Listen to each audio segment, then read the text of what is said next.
Hello everybody, welcome to my channel. I'm going to be showing you all some of my St. Patrick's DIYs that I did many years ago. I didn't have a whole lot of things available to me back during this time, so I was going to show you guys that you can make pretty much anything, even with just very basic materials or just things that you might have lying around.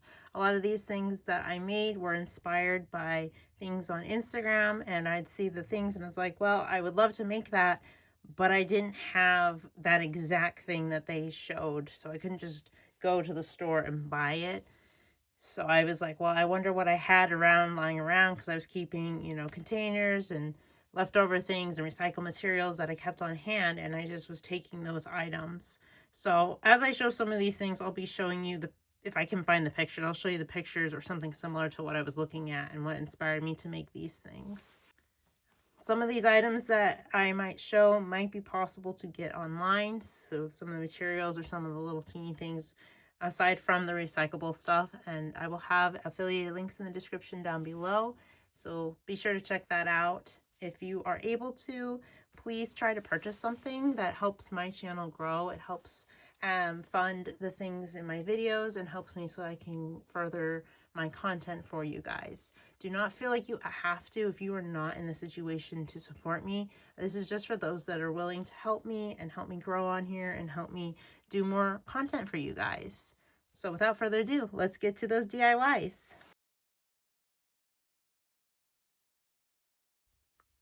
So this here I have is a garland. It's kind of long, so it's kind of hard to get this whole thing displayed the way that it would be on the wall. So I can show a picture of that, and that way you have a better idea of what I'm showing here. But I literally just took some basic, these are just pages left over from a book, and I just cut them all about the same size. And then what I did is I just took, I was trying to see if I still had it. I don't know where it is, but I had made my own stamp of, Shamrock. I just traced it and put it on a piece of cardboard and literally just dipped it in some acrylic paint and just stamped it on and made my own stamp. So that's what I did with these. And then with these, I believe I just took the eraser end of a pencil and dipped it in some acrylic paint and just did this little dot effect around it just to have something contrast with the stamp. And I kind of liked how it turned out because it kind of gives it just an old vibe and kind of just something different. I don't know, I was having a lot of fun with that. And then I just took a bunch of different, colors that would go with St. Patrick's Day. So I had just some green, dark green, light green, and some yellow. And then I had a lot of twine, so I was using that as well. And just hot glued it on the back. And it was just pretty simple, just a couple things. So just something that you kind of play around with and make different things with like that. I have seen other people where they have taken like, I think apples or potatoes to make a stamp. So if you don't happen to have a stamp or you don't want to do the cardboard, just even cutting something out of food and stamping it that way would work. I've never actually tried it, but I have seen it, and it makes sense that it would work for me, just doing it that way. I think if I were to redo this, since this was so long ago, I think I would have, if I had like some thin cardboard, like a cereal box, to kind of keep this not be so flimsy. I'm grateful that all these years later it's held off pretty well, but to make it last a little longer, I'd probably do that. And the thing is, I could still do that if I wanted to, just to kind of increase the life on this. But just something coming from my mind, 5 years later looking at this, I probably would do that to make this last a little longer. I'm surprised it's held on as good as it has all these years. So this one's not going to be very interesting because of how big it is. I'm not going to be able to show this to you guys. I will show some clips or maybe some pictures or videos of this. But these are basically, I call them like shamrock curtains because that's literally what they are. I took some fishing line, which I don't know if you guys can even see that, just some fishing line. And I kind of just made some different shamrocks. So some are, small ones, and then some are the gold, and then I have bigger ones towards the top. But I just kind of made these all, and I think I doubled these up because they weren't, it was just construction paper, so it wasn't very thick, and I wanted these to kind of look thicker. And this was a couple years ago, so my glue, I was using a glue stick. It is kind of showing through my paper just a little bit, just from conditions and storage over time. But this is a great way if you're just wanting to decorate your house or have like a little party and you're wanting to make a curtain. That's a fun way to do that. This did take me extremely long to do because I did cut out and trace my own. I had made my own little stencils where I just printed a couple of them online.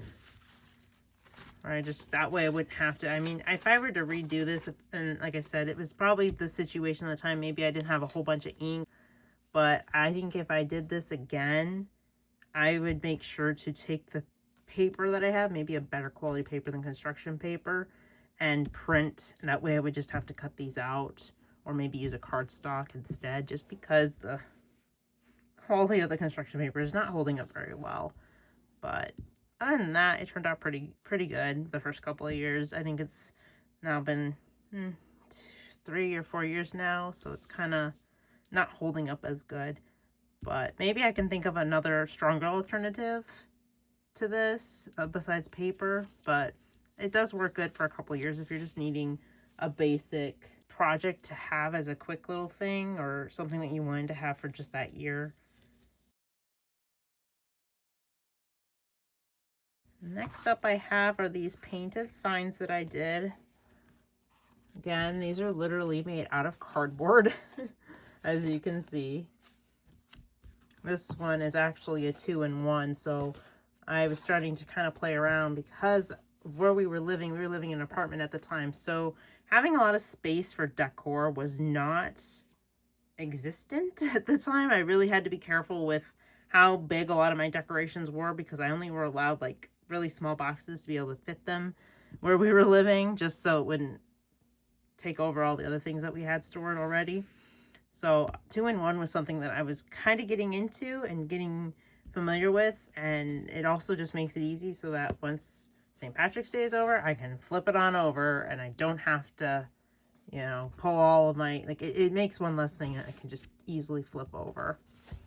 But yes, these are all made out of complete cardboard. For these, I had seen where they had done each little part a different color, and I think it might have been like those wooden sticks that you can get at like Home Depot or at Lowe's for the paint sticks.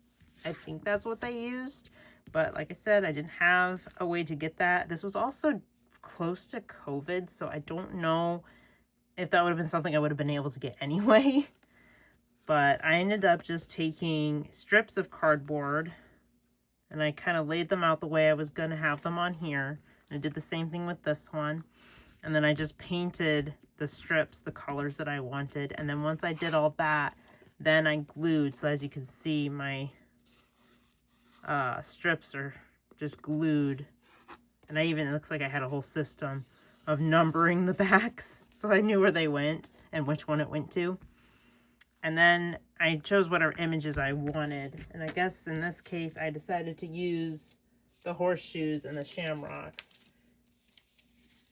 So I guess I was in the mood, like where I was at, I didn't have a printer, so I couldn't just print stencils out, or I didn't have any of these stencils. So I was tracing my own, either off of my phone or my tablet at the time. And so that's how I was able to get these types of images.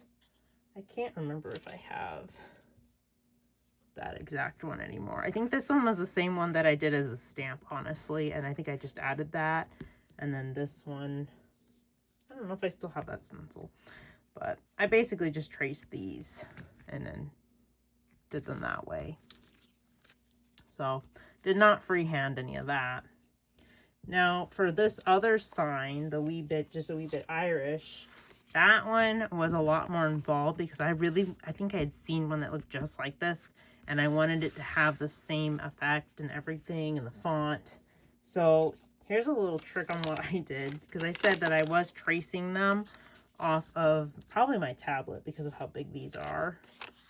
So I had figured out what I wanted. As you can see, it's lining up pretty much the same. But then what I did is I traced them probably with pencil first and then went over it with some Sharpie, a very thin Sharpie, so that I could see it on this other side and then I could do the pencil. And then probably what I did is laid it out the way I wanted them, and then I just took a pencil and transferred it, basically made my own transfer paper to get these exactly the way I wanted, because I was not going to freehand this at the time. I was kind of wanting things a specific way. I wasn't used to freehanding stuff. So this was a great way to kind of do all that. So if you were wanting to do that, or you could print it and trace it that way. But I feel like this was a way that worked really well for me, because then I could just add it on here easily.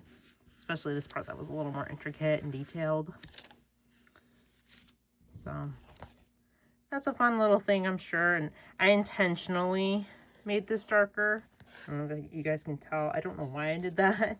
Maybe it's just something to make it pop. I think was what I was trying to do.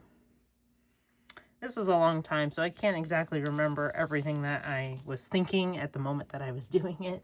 I was also really new to a lot of this. So a lot of this stuff was just me playing around with recycling and using what I had and just wanting to create in a way that was just kind of open for me to try and do something different, because I did not have a lot of money at the time to just buy a bunch of things and make a bunch of things. So I was just playing around with a lot of the materials that I had available. So if you guys have watched my DIY Valentine's Day, you've probably seen this side of this wreath. This is a 2-in-1 wreath, so on the other side it does have my Valentine's Day. So check that out if you haven't checked out that video, because I talk about other DIYs. But this one was the St. Patrick's Day side. So I just took an old, well, I guess it wasn't really old, but just an embroidery hoop, or you know, those little hoops that you can do your sewing and stuff with. I took one of these where I just took the outside hoop that has a little adjustable thing, and then I just took however many clothespins were gonna fit around this, and I did count for you guys in case you're curious on how many I used. I used about 70 or 71, I think is what I remember. And then the inspiration I had saw where they had done something like this is they had taken scrapbook paper and glued on each little strip all the way around.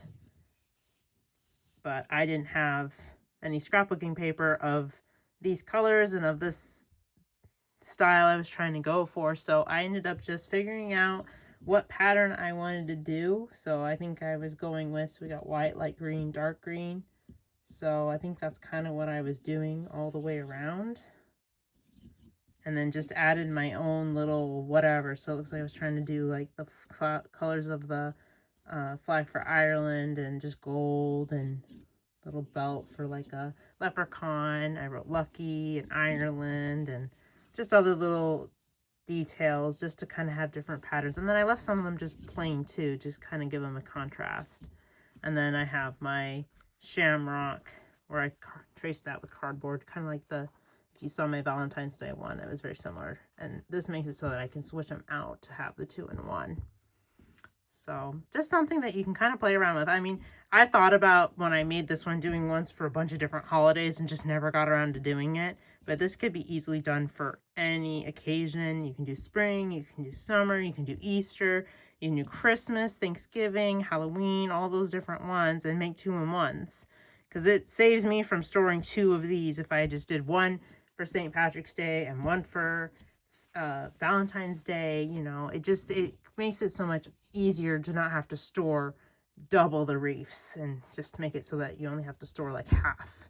So I thought about making more and just never got around to doing it, and I don't know if I will now, just because I do have a wreath, I think, for most of my holidays. So, but it's an idea. It's definitely something you guys can try doing. It was pretty time consuming, obviously, to do each of these, because I was doing 2-in-1, so I was painting also this side and this side, so I had to keep track. I think I had figured out what order I wanted to do everything, and then I had to figure out which colors went together. So my Valentine's Day ones and my, like, which colors were going to be grouped. So I think I did like light green and light pink. You know, I think I had them all grouped. So it was a pretty involved process, but I love how it turned out, and I feel like it really did work out in the end, as involved as it seems. I think it still was a lot better than having to try and glue all these little teeny strips of paper, personally, but it makes it so that you don't have to do all those little details if you do the scrapbooking paper. So I guess it just depends on what kind of person you are, if you like being more customized or if you like to be slightly simpler. I don't know. I think cutting out paper and trying to make them all match can look tacky sometimes, especially having to like cut around this can be challenging. So it's up to you guys on what you think is better. I think painting it was a lot more fun because I could really choose and really customize it. I could make it, I could repeat it. I don't know. It just seemed a lot better for me. Like even with like this zigzag right here, I could do that same thing, but with a different color. So it just really allowed me to have more freedom, I think, with what patterns I wanted to have and to make it all match. So it's really up to you guys on that matter. All right, this next one just barely fits. I can't fit the last little one. The last one's just the little shamrock. So I painted these. These were just pasta jars, so they're glass. They were a bunch of pasta jars that we had accumulated, and I was saving all my jars because I was like, I'm going to be using these for things. So I did paint these with acrylic, and I think I Mod Podged them or did glue, like Elmer's glue, clear coat on them, just so I didn't want the acrylic to chip off. I was trying to find ways to keep that from happening because I think I was having a little bit of that issue, like right there. But surprisingly, whatever I used, I'm not sure. It's probably not Mod Podge because usually it's really sticky if it's Mod Podge. So I probably used Elmer's glue in this case. And it did hold up really well. If you guys are familiar on my channel, I have been coming across that usually using Mod Podge isn't very good over time. And I have come up with other solutions for that. And I'm using a clear spray paint coat, which has worked very good. But if you're not able to, because it is slightly pricey to do that route, Elmer's glue will probably work. Because like I said, whatever I used, it's holding up really good. Maybe I mixed the two. I don't know. I can't remember. But then I took some ribbon. I had this fun little polka dot ribbon that I had left over. This is just Dollar Tree. I don't know if they still do this type of ribbon anymore. And then I just took, there was this really thick, kind of cardstock-like. We use this for a lot of our wedding invites, so I had a whole bunch of this stuff left. I think I might have even used it on top here because I like the idea of keeping this like gold coins and stuff. So I think I literally was trying to use the gold to the effect. And I can just barely tell, I don't know if you guys can see on the camera, but I did trace these all out. I don't think I have any of the actual tracings left. I know I have this one, maybe. I'm not sure. I think I might have used something like this. But I definitely did trace these all out. I probably did the same concept where I traced it off on my phone and then maybe did that little stencil-y transfer paper thing. But like I said, I don't think I still have those anymore. But if I did, that's probably what I did. Or I probably just took this paper, because this paper is actually kind of thin, and probably just traced it straight onto the paper. I do have some twine here that I just tied around. And then for this one, to get this, because it's not painted right here, I actually took, I'm kind of surprised I still have this, but this is just some painter's tape that I lined up, if you guys can see that, I just lined it up and probably traced whatever stencil I had and then just lined it up on here and just painted. And then when the paint dried, I just peeled it off and then it left this clear. So I probably Mod Podged it too because it looks like it's got that gloss or whatever glue I used on top. And then I peeled it off once that was all done. And then I have these fairy lights so I can turn them on and so that it lights this all up. I could have done that with all of these I think I meant to, but I only have so many fairy lights, so I didn't. And I also, like, it's hot glued in there. So I think I was wanting to, I think when I wanted to use these, I was using my fairy lights in them. And then taking them out, so I just have the one here. So just something fun that you can kind of change it up. You don't have to have fairy lights. You could put other things in it. You could, if you're planning on washing this, you could probably put food or treats in it and stuff, but you have to keep in mind, if you're going to do that, you'll have to keep in mind how you have your paint on here, or how you use your top coat and things like that. Just keep that in mind, just because of food and washing and all that good stuff. But yeah, so that's kind of what I just did with these. Very simple. I do feel like if I were to do them today, knowing how to do like attaching onto glass or something so smooth like this, I mean, I'm very impressed that this has held up and nothing has really rubbed. I mean, anything that was from when I was painting. So whatever I used did work really well, but you see all the brush strokes. So it is not the most clean. So if I were to do this again, I would follow the concept of what I did. So my Halloween containers, I'll link that video down below if you're curious about how I added that all in and how I did these, because I ended up using a very different method, and that's held up really good. And it doesn't give these brush strokes. Like, I can feel the texture, you can see it. It does not look as neat. So I would definitely more likely redo these so that they don't, but it does give them some fun look. So if you're wanting a smooth look, definitely check that video out, because I show on how I make this a lot smoother. And the paint, you can't even tell that I put a top coat. You can't even tell that where my brush strokes are, whereas this you can. But I think it also just kind of gives it some texture and effect. So it kind of just depends on what look you're going for. I know I was not going for this look when I was making it. It's just what happened. But if I were to do it today, I would probably make this a solid color so it would look a lot nicer. But I didn't have the means to do that at the time. So this next one, I cannot take credit for, but it has come across my path as something that someone else had made, and it was very cute. I feel like it would be something that it was just very easy to throw into this category with the DIYs. So it's a little leprechaun just made from popsicle sticks. I'm not for sure where you would get the things to make his beard. I'll try and link something down below if I find anything very similar. But I can't take credit. Like I said, I did not make this. This was something that I had gotten from somebody else that made it for me. And then it hangs up, and it's very cute looking, I think. So these are things that you could make and give to a bunch of people, or for a bunch of little kids. It's very fun. I mean, it's even good as just an ornament too. If you're into those holiday trees and doing like a St. Patrick's Day tree, this is very fun. It looks like you just use a little bit of paint for that. And they did paint the bottom half, but you don't really see that. And you use the pretty thick popsicle sticks and then some thin ones, and hot glue that all on.